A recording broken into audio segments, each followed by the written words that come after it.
Today we're going to briefly go over your scientific measurement notes. So the main reason why there is one method for measurement is so that all scientists, or basically anybody around the world, can communicate and understand.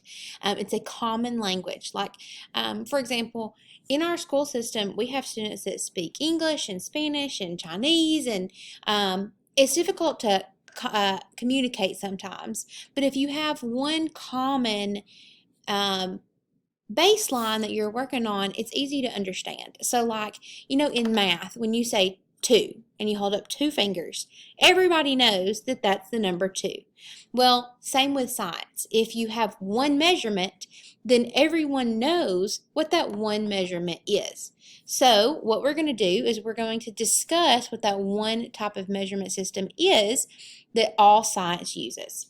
So this is called the International System of Units. It's also known as the SI system. It's used by all scientists to measure, and it's in multiples of 10.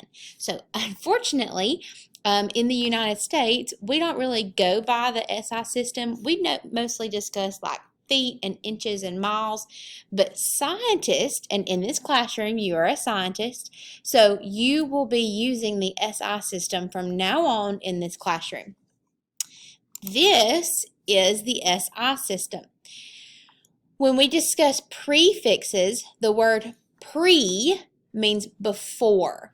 So you will use these prefixes before you tell us what the actual base unit is.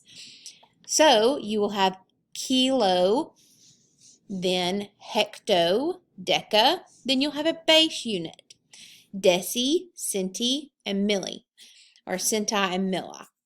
So if we're talking about meters, which is distance, then you can say, I ran 500 kilometers. You always combine a prefix and a base unit, or you will have the base unit by itself.